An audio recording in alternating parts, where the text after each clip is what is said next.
Awesome, guys. Open up your Bibles to 1 Timothy chapter 3. Come on.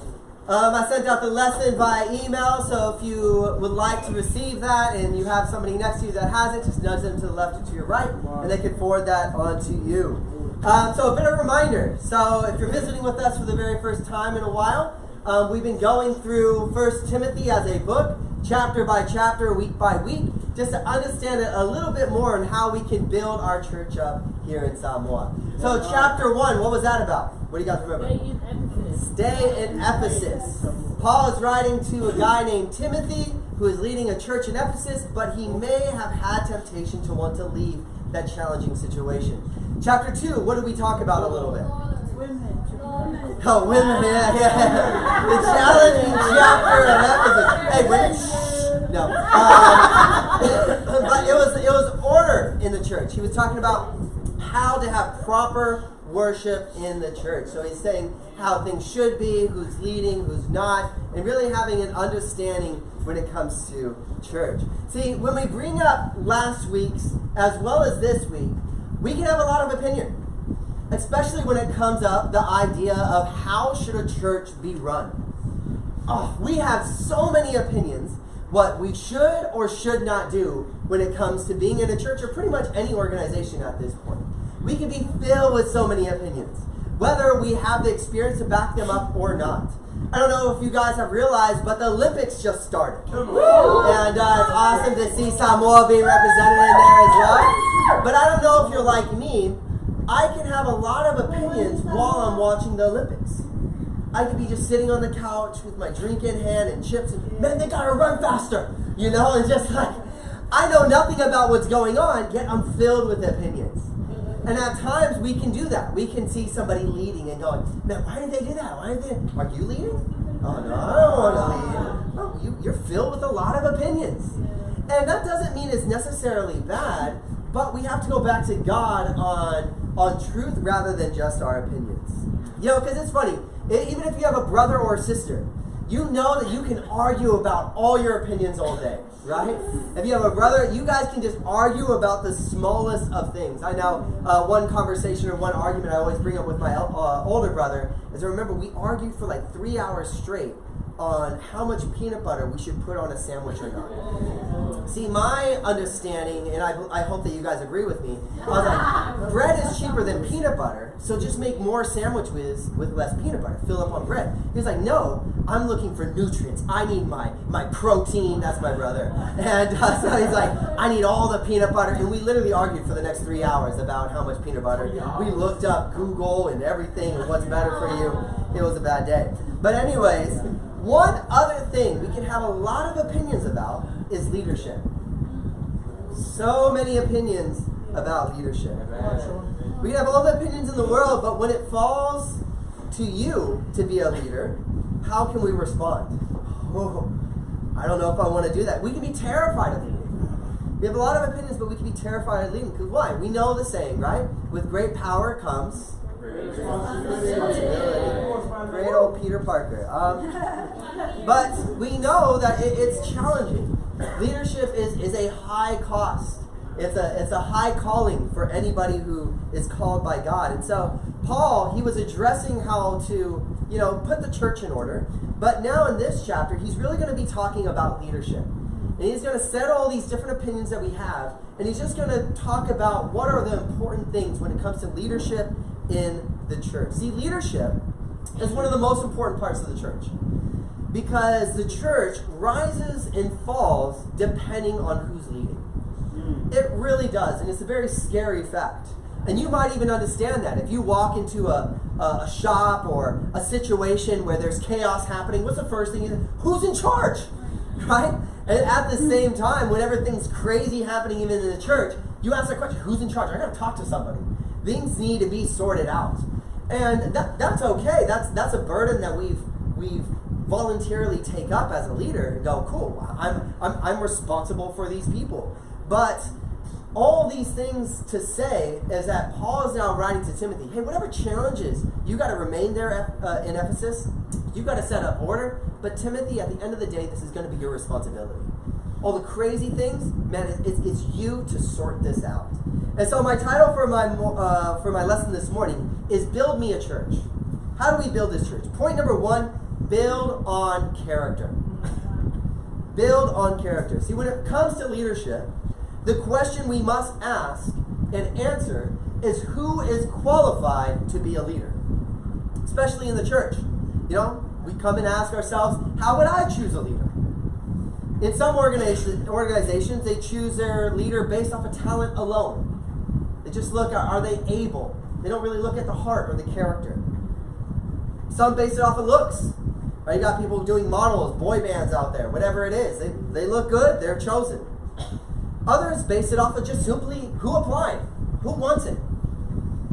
And all these things aren't necessarily bad, maybe the boy band one, but we got to come back to how does God want us to choose leaders in the church. So let's read here in 1 Timothy chapter 3, 1 through 7. Here's a trustworthy saying: whoever aspires to be an overseer desires a noble task. Now the overseer is to be above reproach, faithful to his wife, temperate, self-controlled, respectable, hospitable, able to teach, not given to drunkenness, not violent but gentle, not quarrelsome, not a lover of money. He must manage his family well and see that his family obey him. And he must do so in a manner worthy of full respect. If anyone does not know how to manage his own family, how can he take care of God's church?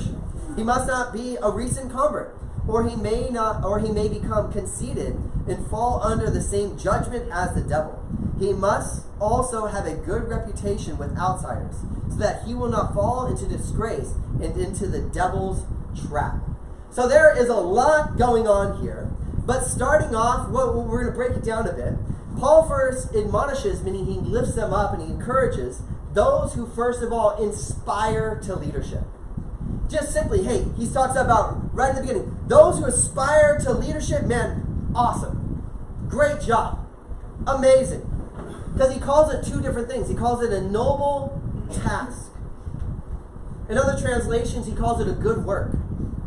And we have to remember that leadership, specifically in the church, is both of those things. It is noble and good, as well as it is a work and a task to do. Noble, meaning you are to be lifted up. Not everyone is going to give up their dreams, their life, their other temptations like you will. Being called to a leader in the church, you're going to give up your life. You're going to give up your dream. You know, Tegan, for most of her life, is aspired to be a primary school teacher. Most of her life. That was just her aim, everything, all the way, graduated. Right when she graduated, we got engaged. She knew at that time she was going into leadership. That is now behind. That's a dead dream now. And so it's noble. It's a good thing. You giving up and inspiring to leadership, pat on the back. That is awesome. Paul's just lifting people up who have that. But the second thing we have to remember, it is going to be a work. It's going to be a task. It's going to take blood, sweat, and tears to do this job. In fact, if it's not hard, you're probably not doing it well. Right? It's kind of like working out. If you went to the gym and said, man, that was easy. You didn't do it good. You know? You didn't push yourself. It's kind of like that. You got to give all your heart. And we have to remember, sometimes we try and have this measurement of sincerity and genuineness and go, man, I can't be dutiful. It has to be like everything's just from the heart. No, sometimes it's going to be a job. It's going to be a work. It's kind of like, I love Eli with all my heart, my little baby kid. Love him with all my heart. But I am not always fired up to change his nappy. That is a job I have to do as a father. But I'm not like, oh yay, let's go, right? Like, I'm hoping, go to mom. You know, like I love him, but there are certain things in taking care of this child that are a work. To be honest, when I was called into leadership in the church, I didn't realize how big my resume was going to grow. You know, you start leading, you're like, okay, the Bible says I just got to pray and preach. That sounds awesome. I'll do that every day, all day. Okay, but yeah, your house has to be hospitable and look good. Okay, I gotta be an interior designer now. Okay, I can do that. Okay, you gotta learn how to raise money. Oh, I'm a financial planner. Okay, I can do that. Oh, you gotta disciple people's marriages. Oh, I guess I'm a therapist now. Just like, and it's just going bam, bam, bam. Like it's a job. There are certain things that I'm more comfortable doing. There's certain things that I go, this is my job. I gotta show up responsible and give my heart. And so we gotta remember this. This is what Paul's first of all here saying, if you want to be a leader, you gotta realize you're doing a good job. That's awesome. You are to be commendable. But two, it is a job. In the same way, this is something we have to be mature about. If you had a job at whatever, Psy Motors or anywhere here, you couldn't talk to your boss and go, sorry, I can't come to work. I have to read my Bible. And, I have to sort out my heart, and I'll get back to you at, 11. But leadership's a job. I have to show up and sort out my heart before I get to you guys. That's my job, right? I can't go, I got to figure out my spiritual life first. No, I got to come and be responsible to you guys. Yeah. And so that's just something we have to understand and have maturity when it comes to this. So God is looking for leaders who are willing to put in the hard work and do what it takes to progress his kingdom. It is hard work to consistently feed the church with sound doctrine, to guard the church from attacks of savage wolves that are trying to enter our family. It's hard work to model unselfish service when faced with the individual world out there. Everybody else chasing their dreams, and I'm giving it up. It's not for me. See, it's more sweat now for less tears later. The more you work hard now on your faith, your spirituality, on building up the king, less tears later. See, most people know that it will be hard, and that's why Paul lifts them up. And he knows it better than anybody. Paul's writing to Timothy, like, I get it, man. It is challenging. It is hard. But we have to show up to work. There's a saying that one of the most beautiful words in the English language is anyways.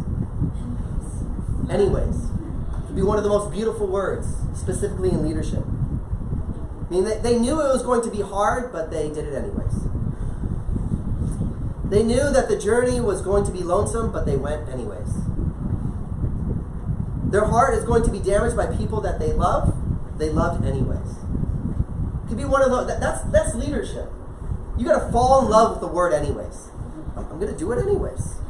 And so he goes. He starts talking about then. He says, first of all, this is what the job is. It's a task. It's good. It's awesome. And then he describes on those who are qualified to be an overseer. So he uses this word overseer. To be honest, we probably don't use that much today. But just in another diction, just in another word, it just pretty much meaning a pastor or a leader. And they didn't really use the word pastor that much, so they used the word overseer. And it's just this idea where it's a title to somebody that's given to. It's, I can't do everything, but I can make sure everything is done. That's what an overseer is they're not responsible to do everything themselves, but they are overseeing to make sure everything is done. See, back then, the Greeks used this word not just religiously or in the church. They used the word overseer to actually appoint somebody who is going into these different cities. Greece was known as like the motherland, and they wanted to replicate Greece into all the places that they conquered. And so because they had limited resources, they would send an overseer over to these other Athens and other places, and they would go, hey, we have these resources. Whenever you see a problem, you call back to us, you make sure that these buildings are being built, but you make sure that these things are happening. In the same way, that's what a real church leader is that we may have all these things that are happening in the church. I may not do everything, but my responsibility is make sure that everything is done, right? And that's what it means to be an overseer here. So he's calling them this, and yet he now sets up this criteria. He actually doesn't answer a lot of questions that we can have opinions on. How many overseers should we set up in a church? He doesn't tell us. How tall should they be? Doesn't care. What are their powers or authorities in their church? What actually should they be teaching? It says able to teach. Never tells us. How long should they lead for? Doesn't give us no clue on these things. The only thing the Bible is clear about, at least in this scripture, is what their character should be. Yeah. I don't care about any of those other things. Show me their character. Timothy, when you're choosing somebody, it's not just how good of a friendship are they to you. It's not just how long have they been a Christian. how long have they been in the church? Do they know Ephesus that well? I don't care about any of those things. I want to know their character. So many of us can have so many opinions in the world, but character is all that matters. Because in the long term, that's what keeps you leading. Right? In the beginning, people can follow you for a little while because they build up the hype, but it's about your character for you leading. Milli, milli, milli, milli, milli. Batia! Batia! Dua batia! Va batia! Lima batia! Ona batia! Sepolo batia!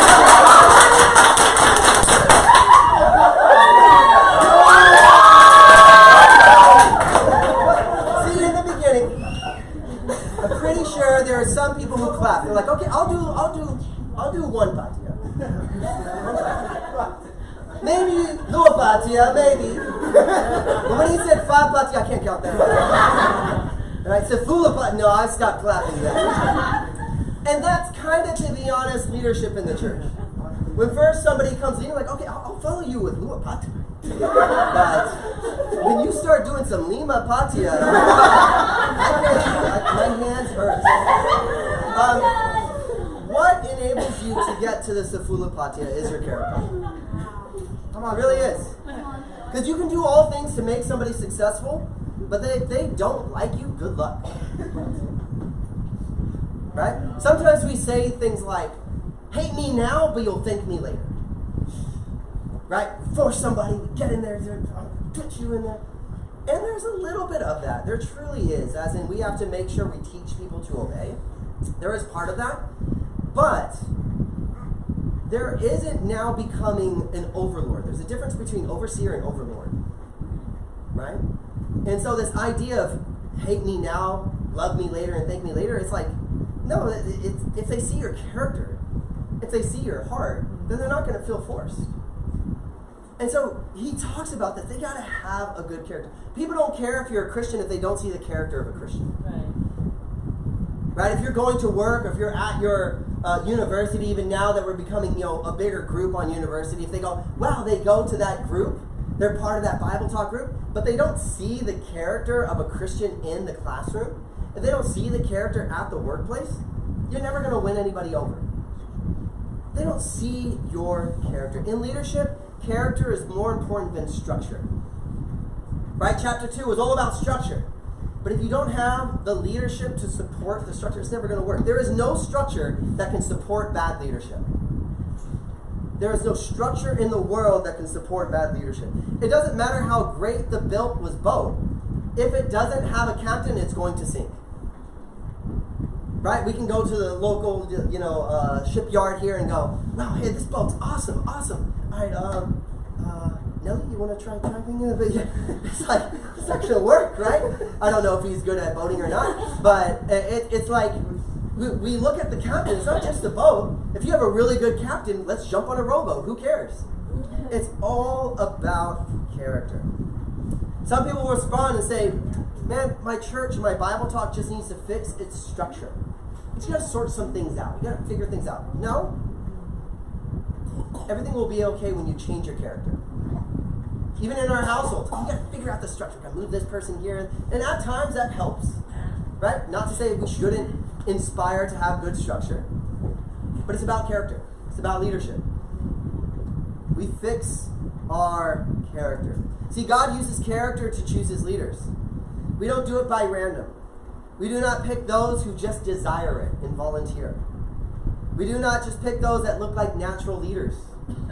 We go, what is their character?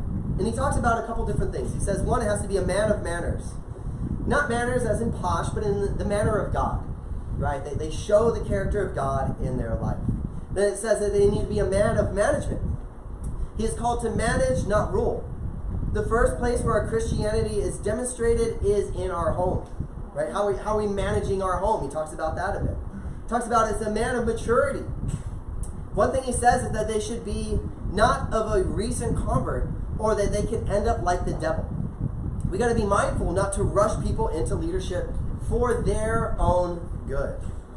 Everyone can serve, but leadership is a little bit different.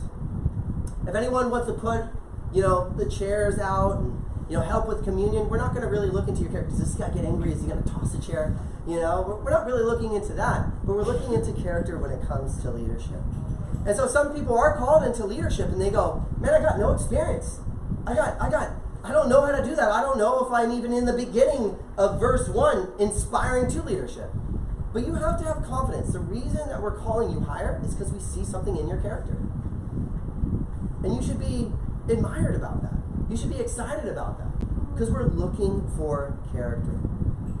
If our list doesn't look like God's list, we got to change our list of what we're looking for when it comes to a leader in the church. Character at times takes time to develop. Talent is given by God, but character takes time to develop. Character is not made in theological schools. Character is not made in Sunday schools, leading a leadership group. Character comes from perseverance. Romans chapter 5, 3-4. Not only so, but we also glory in our suffering because we know that suffering produces perseverance. Perseverance, character, and character, hope. At times, the people that we're looking for leadership are those that are suffering the most. They're challenging. They're having internal battles. And at times, they feel like that disqualifies them from leadership. And I don't know. You're suffering? You're challenging? Awesome. If you persevere, I know your character is going to grow. Yeah. We go, I don't know why you're choosing me. I got a lot of challenges. And that just proves to me that God is developing your character. That's awesome. The only hope of this church growing is us growing our character. Why do you think we call everybody to leadership in the church? We have a leadership meeting, a leaders meeting after it's our second service. Everybody joins. Why not just the Bible Talk leaders? Why not just those that are employed in the church? Why? Because we're calling everybody to grow in their character. Everybody at one part, you may not become an overseer or a pastor, but at one part in serving in the church, you are going to lead somebody.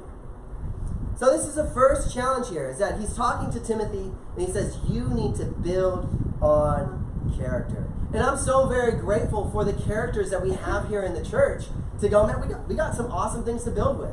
I know when Tegan and I first moved to Sydney, and back to Sydney from Auckland, New Zealand, and Alyssa was going through some challenges. And I talked to Joe specifically. I think Tegan and I first talked. But I was like, I want her in our ministry. I wanted her. Because I was like, I see character in this girl. She's confident. She's going through some challenges. But I'm like, her character's growing. And I'm so very grateful that she followed us now here to Samoa. And, her character's still growing, but you're doing a great job.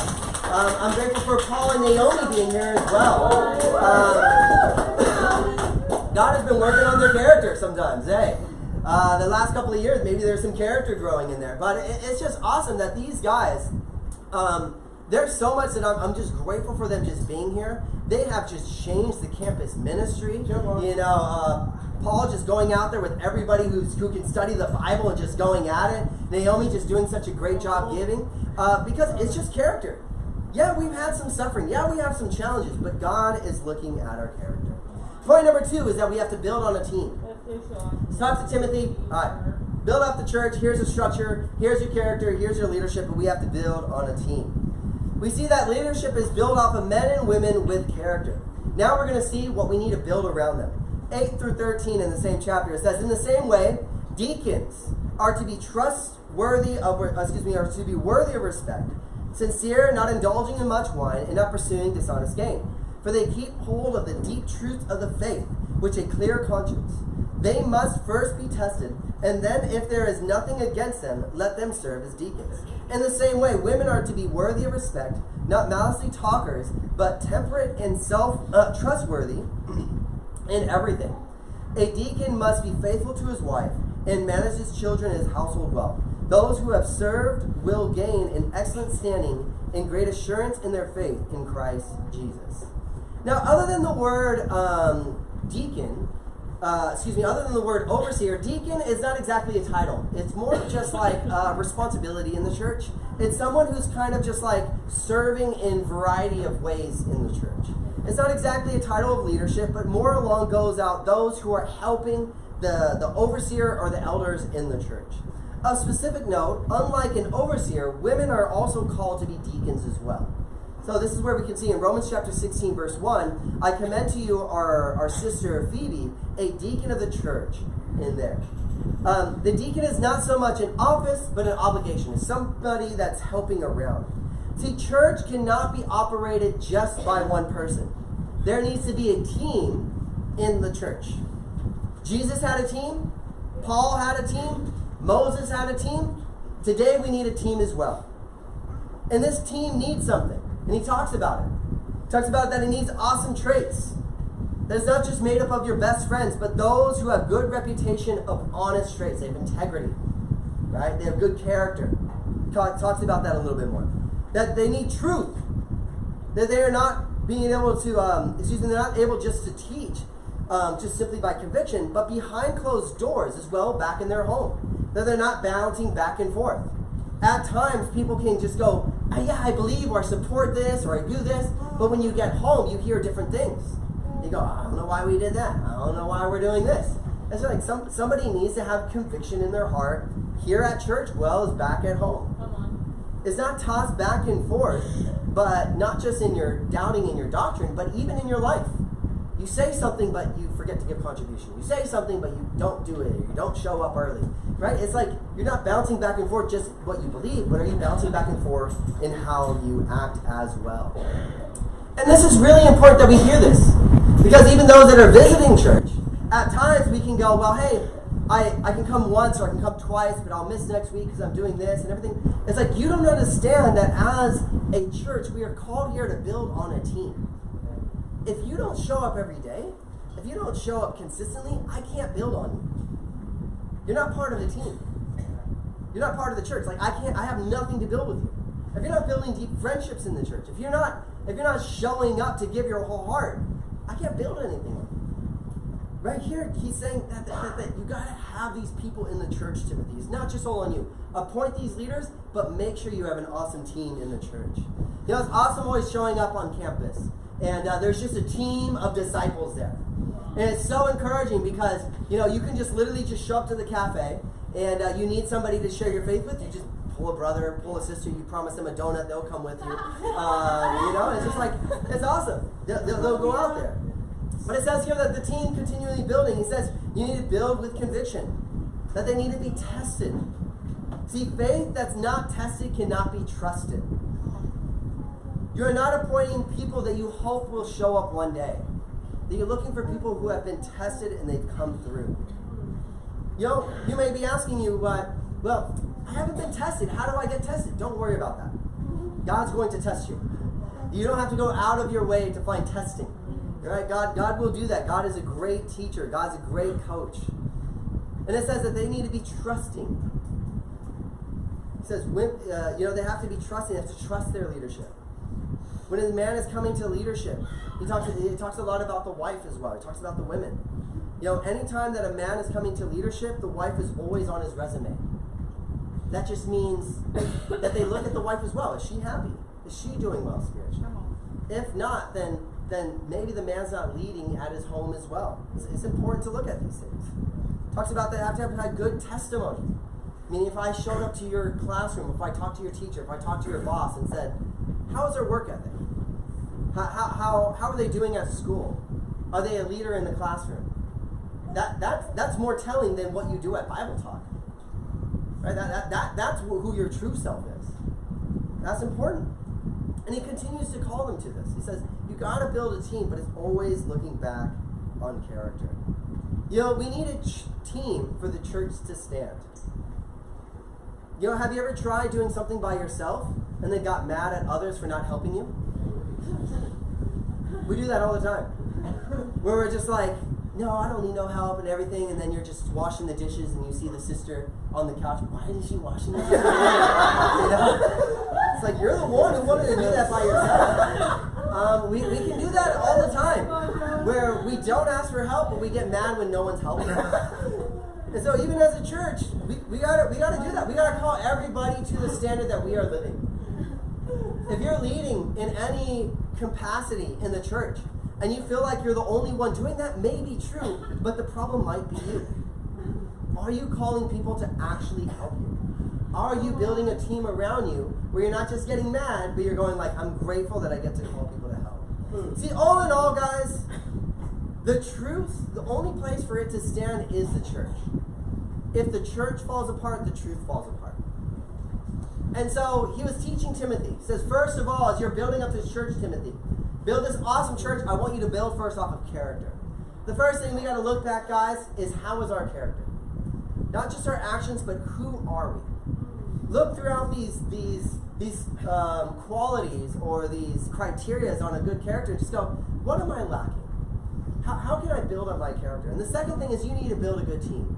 If you're fired up and you're doing great things for God, awesome. Build a team around you. Who do you see that you want to join your team? And I always say this, my Bible talk, that's my brothers and sisters. Y'all are else cousins, right? Because this is my team. And in the same way, you guys, if you don't feel like you have a team, this is something that you got to reflect back on. Do you feel like you're part of a team in the church? If not, you got to join the team. If you're visiting with us, we're calling you to join the team.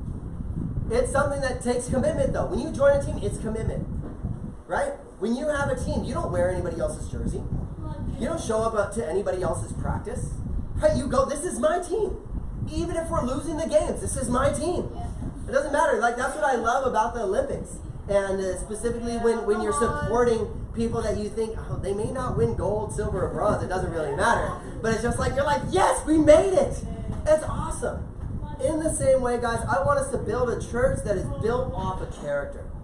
Let's continue to build this church off of character and just really see God build it up. Let's build a church that we can see an amazing team in the church. Where it's just not only our Bible talk leaders or random people doing it, but everybody is giving their heart. Let's build an awesome church for God. Thank you very much.